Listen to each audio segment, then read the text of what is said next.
अच्छा बच्चों, हमने आपको पिछली कक्षा में बताया था कि स्वस्थ व्यक्ति कौन होता है? जिसको शारीरिक या मानसिक या भावनात्मक रूप से कोई बीमारी ना हो, है ना। देखो, शरीर में बीमारी हो जाती है, मानसिक रूप से भी या भावनात्मक रूप से जो कमजोर होते हैं, ठीक है, वो भी स्वस्थ नहीं होते, है ना। बहुत से ऐसे लोग देखा होगा जो शारीरिक या मानसिक रूप से स्वस्थ नहीं है ना। हम लोग जैसे सामान्य नहीं है, कहने का मतलब ये है किसी के हाथ पैर में समस्या होती है ना, चोट लग जाती है या जो भी है, या मानसिक रूप से भी स्वस्थ नहीं होते हैं, है ना, तो उनको दिव्यांग की श्रेणी में रखा गया है। और इस तरीके की जो बच्चों समस्याएं होती हैं वो या तो जन्मजात होती हैं, यानी जन्म से होती हैं। जैसे किसी बच्चे की बहुत बच्चे होते हैं जन्म से ही अंधे होते हैं, आप लोगों ने देखा होगा। तो कहेंगे क्या ये मतलब कैसे क्या हुआ भाई, तो कहते नहीं वो जन्म से ही है ना, पैदा ही वो ऐसे हुए हैं। या हाथ या पैर में समस्या होती है वो जन्म से होती है।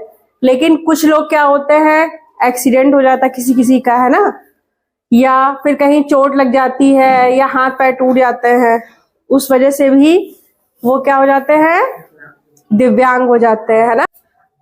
पहले जो वर्ड इनके लिए यूज होता था वो प्रयोग होता था विकलांग, है ना। लेकिन हमारे जो प्रधानमंत्री श्री नरेंद्र मोदी जी हैं, उन्होंने विकलांगता की जगह पर दिव्यांगता शब्द पर जोर दिया है ना। इसका मतलब क्या है, दिव्यांग का मतलब बच्चों होता है एक अतिरिक्त अंग, है ना, एक अतिरिक्त शक्ति। दिव्यांग यानी दिव्यांग, जैसे किसी का हाथ टूटा है या जो भी है, पैर टूटा है या एक आंख में समस्या होती है, ठीक है, तो वो लोग आएंगे किसकी श्रेणी में, दिव्यांग की। उनको विकलांग नहीं बोलेंगे, है ना। दिव्यांग व्यक्ति आके बैठ जाता है तो वो आपको आपके सामने अपने आप को बहुत असहज महसूस करने लगता है कि नहीं लगता। अक्षमता ऐसी लगती है कि नहीं हम कमजोर हैं इनसे, ठीक है। जैसे कि ये समरपाल आते हैं, ठीक है, तो इनकी आंखों में क्या है, एक अक्षमता जैसी दिखाई पड़ती है, ऐसा लगता है नहीं हम कम है, लेकिन ईश्वर ने उनको एक अतिरिक्त शक्ति दी है,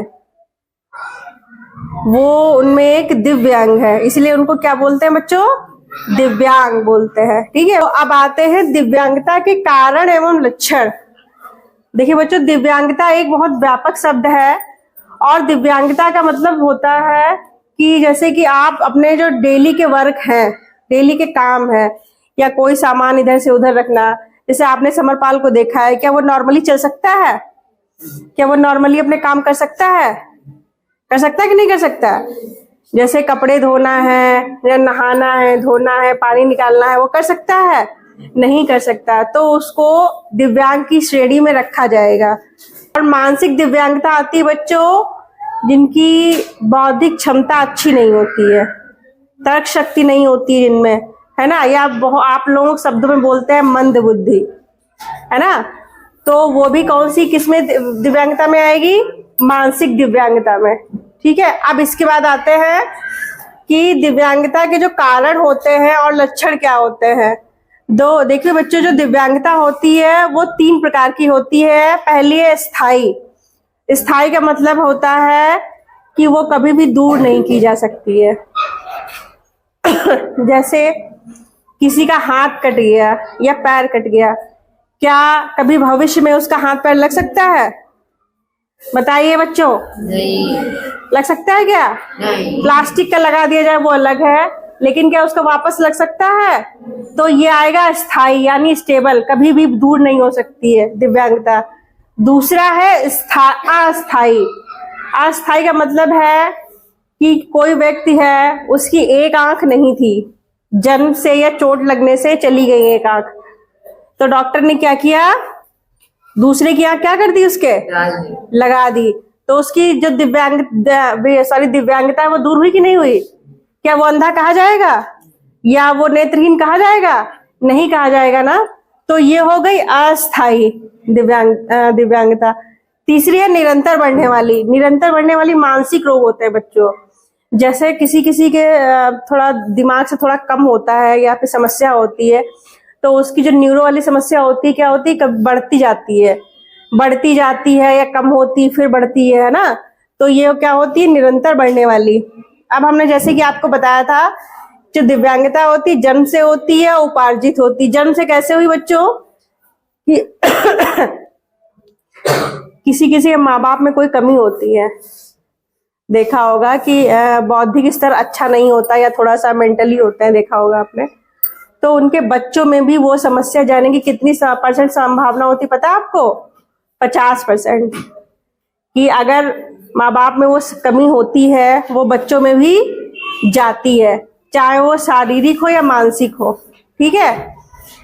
उसके बाद और कारण क्या होते हैं, जैसे कि कोई लेडीज प्रेग्नेंट है तो उसमें क्या हो, जो दवाई होती है खाती है ना, तो दवाई कोई रिएक्शन कर गई तो उसकी वजह से समस्या हो सकती है। ठीक है। कोई इन्फेक्शन हो गया गर्भ में, तब ये समस्या हो जाती है। उसके बाद उपार्जित दिव्यांगता तो बताइए, जैसे कि कोई व्यक्ति जा रहा है, उसका एक्सीडेंट हो गया या चोट लग गई, तो क्या होता है, हाथ पैर टूट जाता है ना, तो ये हो जाती है उपार्जित दिव्यांगता में। इसके अलावा है दिव्यांगता के प्रकार।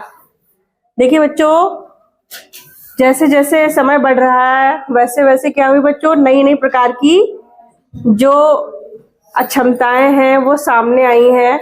तो हमारे जो केंद्र सरकार है उन्होंने 121 प्रकार की नई अक्षमताओं को दिव्यांगता की श्रेणी में रखा गया है ना।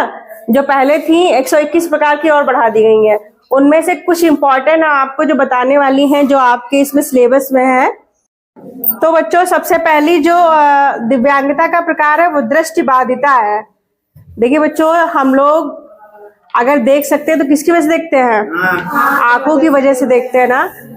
तो किसी किसी को अगर कम दिखाई देता है, काफी कम या बिल्कुल नहीं दिखाई देता है, तो वो किस में आएगा, दृष्टिबाधिता में आएगा, ये कहलाएगी। दूसरी है लोकोमोटर दिव्यांगता। लोकोमोटर दिव्यांगता का मतलब बच्चों होता है किसी की हड्डी में, जोड़ में, मांसपेशियों में समस्या होना, है ना। समस्या होना या टूटना या उस प्रकार की अक्षमता दिव्यांगता होगी।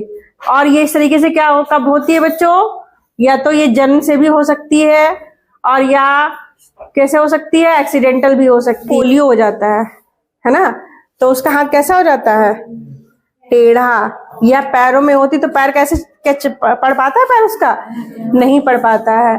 या किसी किसी के फ्रैक्चर हो जाता है, तो इस प्रकार की उसमें दिव्यांगता हो जाती है। तो अब जब दिव्यांगता इस तरीके की हुई तो क्या उसकी संरचना वैसी रहेगी, या उसका हाथ जैसे दिख रहा था वैसे होगी, नहीं होगी। तो उसकी क्या होती, संरचना बदल जाती है। दूसरी है मानसिक या बौद्धिक अक्षमता। इसमें क्या होता है, क्षमता की भी कमी आती है। तर्क क्षमता, जैसे अगर हमने आपसे कहा हम लोग किस ग्रह पे रहते हैं, तो हम तो कहेंगे मंगल ग्रह पे। तो आप लोग बता रहे हैं ना कि नहीं मैम हम लोग पृथ्वी पे रहते हैं, तो यानी आपकी तार्किक क्षमता अच्छी है, आप लोग बहस कर सकते हैं, है ना। या मानसिक रूप से आप स्वस्थ है ना।